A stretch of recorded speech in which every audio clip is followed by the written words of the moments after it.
Hey, here we are at the 2025 NCACP with the president of NCACP, Henry King. Henry, thank you so much for having us out here today, coming out, doing the interview with us, and tell us a little bit about what's going on here this week. Well, this year, Alan, we are at a North Carolina Association of Chiefs of Police 49th conference. I'm the 49th president of the association. And on Wednesday night, Chip Holly, the SBI director, will take over as president. It's a year term that we serve here on the association. But we're bringing all chiefs together here in North Carolina to learn about innovative ways, things that we can help better our communities, bringing people into this profession. You know, recruiting and retention is an issue that we have across the country. Right. And we're looking at ways that we can recruit young men and women. And I look forward to the training that we're having. Like specifically today at 3 o'clock, we're having police liability. We have a world-renowned civil rights attorney, Harry Daniels, coming to speak on the panel. We have Adam Peoples, which is a vendor of Hall, Booth, and Smith that represents universities. They also represent cities and towns. And then we have Ryan Park, which is the general solicitor, who will be the moderator. So I'm looking forward to, you know, learning from these individuals because, hey, as a chief, when I was a chief before I retired, I wanted to learn what could I do so in the event that I did get sued, which I never did, thank God, that I had all my documentation. And today, I hope that the chiefs the room is packed and they're willing to learn and listen, and so that way we can make better for our communities that we serve. Wow, that's great. So coming here, you're providing all that training for these chiefs that can take that back to their communities and deal with these situations as they arise. That's going to be a great panel there because you're getting it from both ends of the spectrum. And I think Mr. Park's going to do a great job mediating that in the middle. And so that's great. And you have the governor and the AG was here today. Yes, sir. Governor Josh Stein made an appearance and spoke to the NCACP group as to let us know that he supports us and he wants to hear from us. And then Attorney General Jeff Jackson also showed up and did. In fact, Attorney General Jeff Jackson also is staying for 2 days. He wants to hear from chiefs individually. He wants us to get on his schedule and take about 5 to 10 minutes and tell him what's our concerns. And that has never been done before that I know of since I've been a member of the Chiefs Association. So kudos to our Attorney General as well as the governor for coming up here and allowing us to hear what they have to say on what their plans are for the North Carolinians here in this state. And Alan, I want to throw one thing in. Not only are we having training about police liability, we're also having training on Hurricane Helena, the response that we provided as an association to a lot of chiefs in the western part of North Carolina that was not members of this organization, but we still helped them out because that's what we do. But and there's a lot of chiefs here and now. As you can see, the conference is we have the most attendees that we ever had, the most vendors that we ever had, and I can tell you that it is because they saw the importance during Hurricane Helena on what this organization is capable of with the help of other individuals that now that we are seeing that this organization can reach out to other small departments. And there were a lot of departments in western part of North Carolina that actually lost their whole evidence room. Wow. All the evidence is gone. Their police cars are gone. So they learned from us, this organization, on what to do, what paperwork to file at the DA's office. Unfortunately, all those cases were dismissed because there's no evidence. Wow. But no one has never been through that before. Yeah, no, there was a horrific an account, and what a commitment from the NCACP to reach out and do that in those communities, and what a commitment from the governor and the AG to be here to look and want to hear what's going on in the communities from the chiefs themselves to find out how can they better their state. And so, you know, hats off to those guys for doing that. And hats off to you guys and your leadership this year in the conference. You've done such a great job. Like you said, it's packed. I mean, this is the most vendors we've ever seen here, the most chiefs we've ever seen. We've had such great conversations, you know, with BOLAWRAP. You know, I'm the CEO of Tactical Innovations, which represents BOLAWRAP and the solutions in which they provide. And of course, our BOLAWRAP 150 is our flagship. It does a great job it's a non-lethal alternative to use of force and pain compliance. Mm-hmm. It's a way to present better outcomes, safer outcomes, not just for officers, but for individuals you're taking into custody. Mental health situations are so different today than they were before. Substance abuse is different. Our world is different. And so the solution of tools that RAP technology offers is very critical, we believe, in the role in policing today.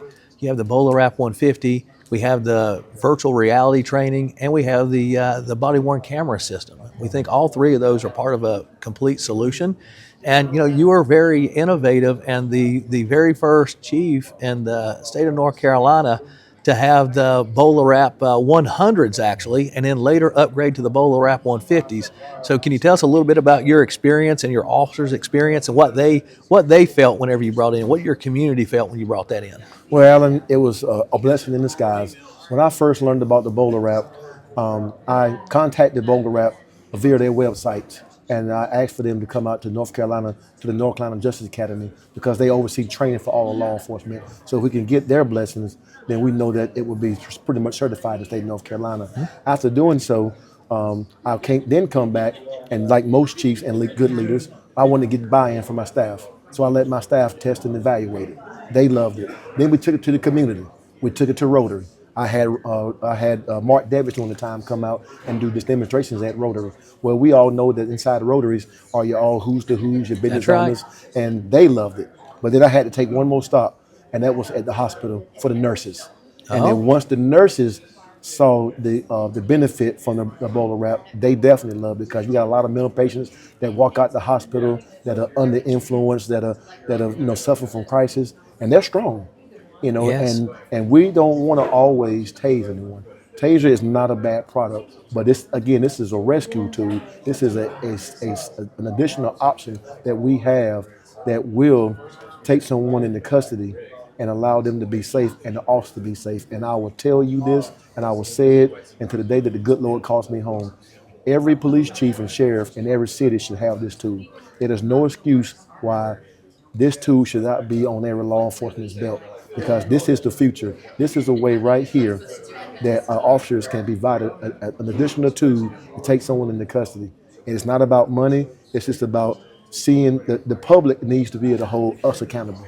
As the police chief, my public was the one that said, hey, why don't Eden Police Department have this? I didn't have to go to council. They did it for me. Wow. That's a great point. We feel the same way. We feel this device should be on every police and sheriff, every RSO in the country, and every school, because it just provides an alternative that hasn't been available in the past, right? And so now that the alternative is available, we should have that in every community. Every community should be asking those questions. It should be asking, why don't we have the BolaWrap in our community? And I believe you're right. I think that over time, this is the alternative that will change the industry. It'll provide safer outcomes, lower litigation, lower injuries to people, lower injuries to individuals, your community, and it's just a more humane way to be able to detain someone. It's not for every single thing. I understand that, but when you look at Taser, I don't think Taser's a terrible thing either. I just think sometimes it's overutilized, and it's not the officer's fault. It's because they have no alternative. And so when a situation rises and escalates to a certain level, an officer has to take that person into custody. They have to find a way to do it. Sometimes the community doesn't understand that. It's like if you're building a house. If you don't have a hammer, what do you use to nail? You find another tool, right? And so with the BolaWrap, it allows you to take those people into custody and not have to go to that other device on the belt, another level of escalation. So we believe in the BolaWrap 150, and we do think it'll make a difference in this industry, and we think it'll change the world. Oh, absolutely.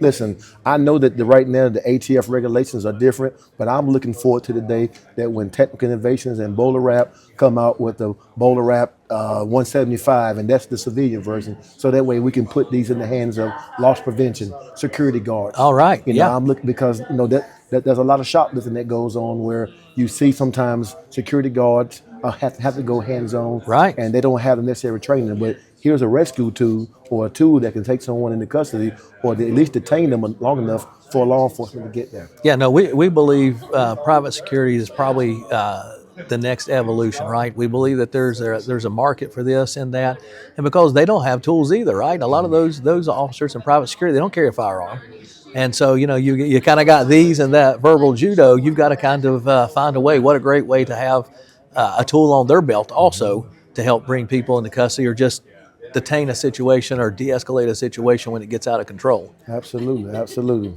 And you also you got into the BolaWrap 100, you upgraded to the BolaWrap 150, but then you seen the vision with the Wrap Reality. So you've got some great stories on Wrap Reality. I want to talk about that a little bit because you have some innovative ways that you use Wrap Reality. You just don't use it to train officers in the field. You've got a neat little thing that you do with any new officer that's coming in that you interview.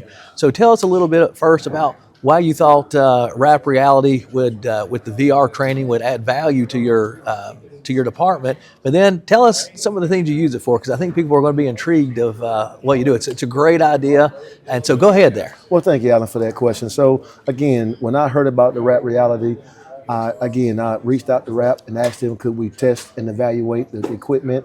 The Wrap was so gracious enough to do so. And again, I brought my mayor and I ran him through the Wrap Reality. There you go. I brought my superintendent, Dr. Can't remember his name right now, but he was the superintendent for Chihuahua County Schools. And when he came, I remember him saying specifically, wow, I would love to have something like this to be able to train my teachers. That's when I knew. Yeah. That's when I knew then that I was on to something. Yeah. So after bringing my mayor up there, obviously I ran through my staff, and then they loved it. But the good thing about it, when I ran through young students in high school, I brought them up to teach them what it's like to be a police officer, and they loved it. Wow! So what a great way to even get students interested, even right. Mm-hmm. Get a real feel for what it is to be a police officer and to be in that line of work. And what it does a lot of times, especially when you bring in teachers or community members or your mayor, it humbles them very quickly. Because when you get into that VR training, you are truly immersed into it. I mean, we have a heart monitor watch that we'll put on people in our training center in Bristol, Tennessee. And when we do that, people come in, they're all cool and collective, and I'm going to hop in here. You know, I've done this for 25 years, and they get into it, and they start real cool, you know, and then we start cranking the heat up a little bit. You know, the operator, typically Noah, will go in and start cranking it up a little bit, you know, a little bit more intense, a little bit more intense. I'm not listening to you. You're crazy, you know, and start. Well, now you got to really start using that verbal judo. And then what you find is before you know it, the heart rate, you're watching the monitor and it's at 80, 90, 100, 110. That rate goes up. And then you look a little closer and a little sweat coming off their forehead or a little neck, a little sweat through here because you truly get immersed into it where you feel like you are in the middle of that situation. So, you know, the worst time to train for a crisis is in a crisis. And so virtual reality training is one of the closest things you can do to get people in it. The great thing is you can record every single session you have. And so now the trainer can go back and look at that and do a review. Say, hey, listen, here's how we would want to handle that, or here's how our policy is constructed, and this is the way you should have handled that situation. And so you can really train those people in a real live virtual scenario so that way they don't have those issues when they get to the street. Absolutely. Most officers we talk to love it because they feel more confident whenever they go out. Well, absolutely, Alan. And once I was able to, again, get buy-in from my community, we purchased the Wrap Reality. And as a chief, when I looked at all scenarios, I said, you know what? When I hire someone, I'm going to bring them upstairs and I'm going to run them through the Wrap Reality. I want to see what kind of decisions they're going to make as a regular civilian with no police experience. This is good. This is good. And when by taking them upstairs, let me know that the individual, especially, and I ran them through. Wrap has an awesome de-escalation scenario. In that scenario, there's a sergeant that is being abusive to a citizen. And when the sergeant, you can make the sergeant push the person down in handcuffs. And when they do, I always look at my new hires to see what are they going to do. Because you know, regardless, training or not, you should never push down anyone in handcuffs. Right. And I want to see how the officers go out. Are they going to call for backup? Are they going to call for a supervisor? Are they going to intervene? Or are they just going to let the sergeant do what he just did and continue to do it? Yeah. So that is a way for that. It lets me know, I don't know if I want to hire this person because they may turn a blind eye to obvious things that they know human-wise is not right. Yeah, well, what a great way to take a tool. And, you know, we didn't design it with that in mind, to be honest with you. That wasn't something we designed it in mind, but I'll be honest with you, we talk about it all the time. We talk about how Chief King used this as an interview process, right? Because everybody knows the basic right from wrong, right? You know that. And so you can also put people in a scenario, in a crisis scenario, and just see how they're going to react, even though they may not have the training. You know, do they melt? Do they not? And it kind of gives you a little bit more insight into that person. And the worst thing you could do is hire the wrong person and have to come back and redo it later. So making sure you get the right person is always critical in the hiring process. And you found a way to take Rap Reality and use it as a tool that just makes your department better. Oh, absolutely. And I would also praise Rap Reality and Rap for doing this.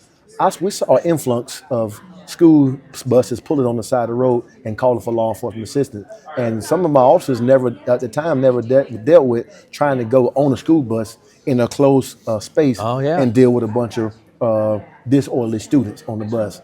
And Rap Reality put together a great scenario where the officer would get on the bus and some kids would maybe throw a spitball or say something to you, and it really let me see how my officers are going to handle themselves. Because you got a bunch of middle school kids, they're gonna talk trash. That's right. And you have to be able to de-escalate. You better use verbal judo to do what you need to do and get off the bus. So I appreciate Rap as they continue to grow. I hope that a lot of agencies purchase this product from Rap Reality and Rap and Tactic Innovations, because it is something that, I'm looking forward for the day that when the school system, the prisons, everybody has it. I mean, we definitely could. I mean, even in the college campuses, the professors can use it for the students. Oh yeah, we believe that. We believe that the Rap Reality provides training for the teachers, to your point, the professors, the admin, all in those situations to de-escalate, right? And we're working on some solutions to build solutions specifically for those scenarios when that happens. So that way, just to your point, if I'm not mistaken, you come up with the and asked for the bus scenario, right? Yes. And so they looked at that and said, yeah, that's a great scenario. So maybe you can help us find a few more scenarios in that, because we do believe in the school world. We believe SROs, every SRO should have a BolaWrap on their belt. We think that's critical with our youth. You don't want to have to use force. You don't want to do that. A disorderly parent, for some reason, you want to do that the most humane way possible. And our youth are in such a crisis today that we want to try to deal with that in such a way of empathy versus going in there with just, let's just knock the doors down and go in. It's our kids, right? It's our kids, and they face things that we don't know, and typically sometimes causes bad situations. We don't know what happens when they go home. Absolutely. We don't know that. We don't know if they've ate in a couple days. We don't know if they're going to flunk out. There's so many things, so much stress on these kids today that we believe the Rap Reality and the BolaWrap is critical in those school systems. So tell me about, speaking of school systems. So you retired. You retired as the chief of Edenton. Great community. Been there a couple times. Love it. Beautiful town. Love the hardware store. Hardware store's been in business for a zillion years. I've got the hat. I actually wear the hat Okay. when I come in last time. Met the owners of the store, a couple generations. The restaurant. Oh, what was the restaurant we ate at? Great little restaurant. Waterman's or Yes, okay. that was it. Great restaurant there. Everybody in the town was so friendly when we come through. Stayed a little inn there. They did a great job also.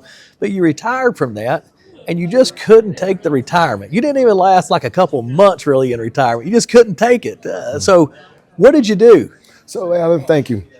I had an opportunity to get a job with Winston-Salem State University, one of our HBCUs here in North Carolina.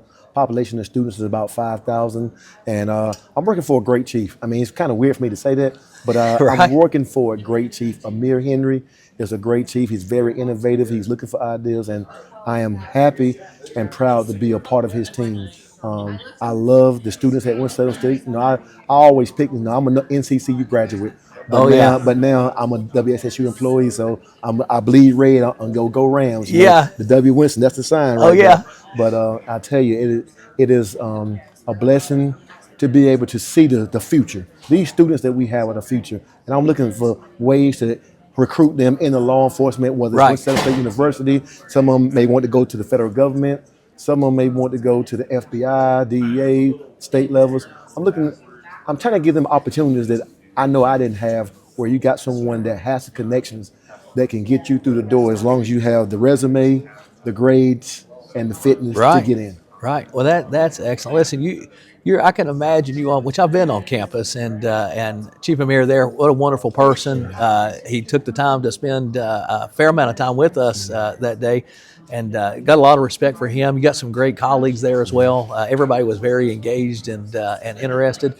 And but you're perfect for that at a university. Your personality is so upbeat. It's so positive that the impact you could have on those kids there by saying the right thing, by being a friend to them, or just the words of encouragement that you typically say, that you'll say to me, I hear you say to other people. Your heart is in such the right place. That's what's made you such a great chief for so long, and now you're in a place where you can take that and continue to use your personality and the way that you are, and translate that to those kids on that university. Absolutely, Adam. And listen, again, Winston-Salem State University is a great university. I look forward to continuing to work there. And I explained to the chief, Amir Henry, that I'm on a 5-year track. I plan to retire and then just go referee full time. Right now, I referee high school football and basketball, and I love it. In fact, I have a basketball game to go officiate this Friday when I get back. Oh my goodness, a JV game. Yeah, so. I forgot about that. You're a ref. Now, there's one more thing. I'm going to do one more thing before we close out here. So I'm going to put you on the spot just a little bit. So in college, you were quite the athlete in college. I've seen some pictures in your office. It's pretty amazing. I was like, holy smokes. So you got to tell us just a little bit about that. I mean, you're so humble, you would never do it, but I want to ask that because I thought it was such an incredible story when you told me. So tell us just a little bit about that. I will. So I graduated from North Carolina State University, but I played football there. And for 2 or 3 years, I was the strongest football player on the team and the strongest tight end that ever come through North Carolina Central. I had a bench press of 415 pounds. I squatted 600 pounds, and I power cleaned 335. My goodness gracious. So I enjoyed it. I played for the legendary Larry Little. If you know anything about Larry Little, he played for the 1972 Dolphins in the Hall of Fame. Oh, wow. So he was my coach. And, the Miami Dolphins, 72 Dolphins, is the only NFL team currently that's ever went 17-0. There's never been another NFL team to break that history. And that was your coach in college? That was my coach in college. So. Incredible. Maybe that's why you turned out the way you did, because coaches have quite an impact on students more than people think. So, absolute coach. Even though I come from a 2-parent home, Coach Little was definitely my second father, and I really appreciate him for that. Wow. Well, what a great story. Well, listen, Henry, thank you so much for coming by. Thank you for all the hospitality. Thank you for the good job you've done kind of overseeing this for the last year. Thank you for what a great conference it is today. I mean, this place is packed. You have such great speakers here this year. So many great things. It just continues to improve. So congratulations to you. Congratulations and thank you for the things you did for the residents. We're in Tennessee. We're right on the neighboring part. We actually have a part in Irwin, Tennessee that had took a pretty big hit going right into Asheville on that end of the mountain. And so we've had a lot of devastation there as well. Mm-hmm. So we've done a lot of things ourselves and our friends to help over there in North Carolina. And it's if you hadn't seen it, it's devastating when you go over. It'll break your heart when you see it. And so if you have an opportunity to help with anybody in that, so anybody that hears this, if you have the opportunity, you really should try to lend a hand out, reach a hand out. We're so blessed. We're all so blessed. And when you go over and see some of the devastation there for these people, you just want to try to help them as much as you can. And we appreciate the association for what they've done for those people as well. Absolutely. And I want to reiterate that I cannot thank Tactical Innovations as well as RAP not enough, because there's tools like this that are changing the game in law enforcement. And again, for anyone that hears this, I challenge the UCLA, I challenge the NAACP. Why are you not holding police chiefs and sheriffs accountable for this tool that can definitely take someone into custody safe, keep the officers safe, and keep the community safe? So please check this out. Request for Tactical Innovations or BOLAWRAP to come do a demo in your community, at your churches, and then go back to the council and ask them why your police department or your sheriff's office does not have this. Well, thank you for that, Henry. We'd be glad to do that anywhere. We'll go anywhere, anytime. It doesn't matter. We want to spread the word and show people the alternative that is available in the industry now. So thank you so much for all your support, and hope you have a great show here. I mean, you'll be president for another 24 hours? Yes, sir. Yes. So sir. Hey, live it up while you're here. That's right. Yes, all sir. right. Thank you so much. Alan. All right. Thank you. Bye-bye.